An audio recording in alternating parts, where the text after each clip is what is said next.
To travel now though, thousands of Kiwis holiday at Hawaii's famous Waikiki beach every year. But House of Travel cruise and travel expert Annie.matakanacoast wants us to broaden our horizons. Good morning and aloha. Aloha, Mel. So where do you think we should be setting our sights then? Definitely the outer islands. There's just so much to see and it's really easy to get there with Hawaiian Airlines. Right, so you just want to encourage your clients to sort of venture further afield. Absolutely. Fabulous food, fabulous people, gorgeous things to see. Now I know you went on an island hopping adventure not long ago and Debbie interviewed you and she started by asking which of the islands was your favourite. Let's take a look.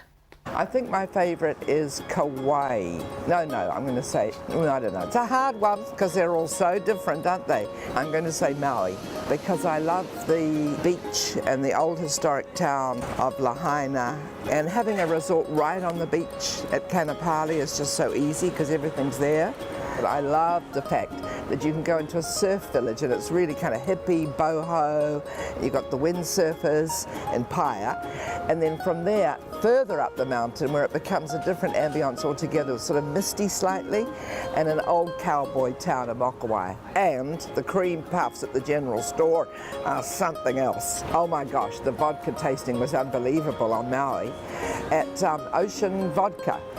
I mean, I've never tasted vodka or, been a taster of vodka, but those shots and the way he taught us to taste the difference on our tongue and how smooth it was and the way they process it with that special water, I thought it was fabulous. Yeah. That whole experience on Hawaii is so different. It's just built of massive volcanoes, so everything is lava flow and been built on top of it, and it's quite a weird, it's not what you think of as Hawaii, but what it does, it provides such dramatic shorelines with those black rocks. We went to the black sand beach and stood like, I don't know, 3 meters, not even that, from 2 of the most beautiful, huge turtles bathing on the sand. It was just incredible. The volcano on Hawaii blew my mind. It was sort of like an eruption because you come from beach and sun and what you imagine Hawaii, palm trees, and there it's this extraordinary volcano. And getting up to get to the volcano at 5 to see it beautiful glowing and the steam coming off, and to wait for the sun to set above it was an incredible experience. But I loved staying up there, staying in that lodge with a big fireplace. That was a real experience for me. I absolutely adored it.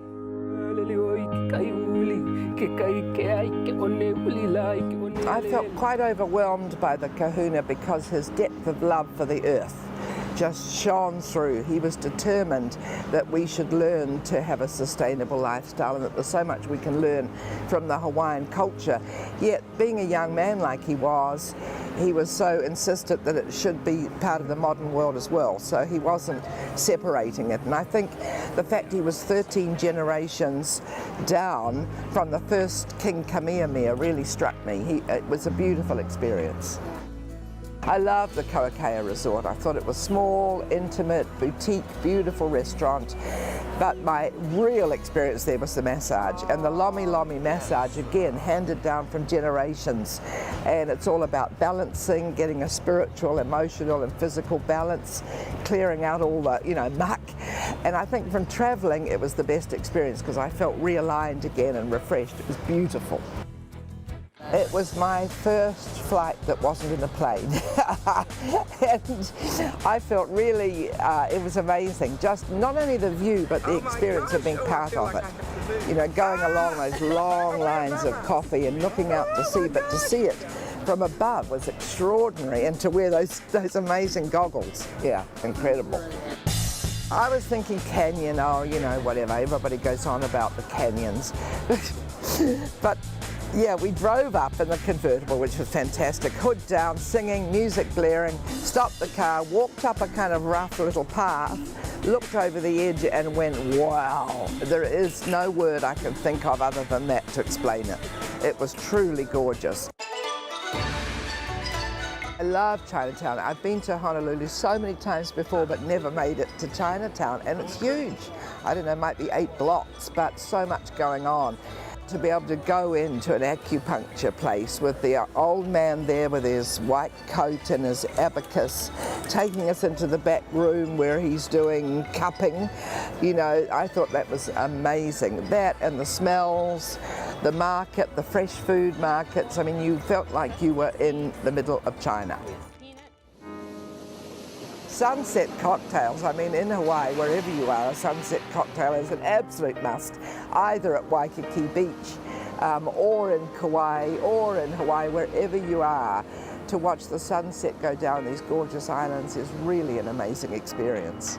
Hawaii is stunning. And it's more than beach, sunset and palm trees. That, you know, to get on a plane, it's so easy between the islands and they're so diverse. You can hire a car, see amazing mountains, beautiful beaches, turtles, wildlife, artisan products, coffee, macadamia and more. And just get out there and explore it because it is fabulous. Wow, I really, really want to go to Hawaii. It looks so fabulous. I know, we were so lucky. You crammed so much into your 8-day trip. Now, if our viewers are thinking about a trip to Hawaii, does House of Travel have any great deals or packages at the moment? Of course, House of Travel has always got hot deals, but there's one that particularly took my eye, and it's 10 nights, $4,699 per person twin share. It's called Hawaii Radiance, because you actually fly to Vancouver a couple of nights, get on a cruise ship, of course, Mel, and cruise to Hawaii all around the islands, and then 2 nights in Waikiki, fly home with Hawaiian Airlines. It is perfect. 6th September. That sounds amazing. So good. A great travel advice, as always. Thank you so much for joining us today, Anne.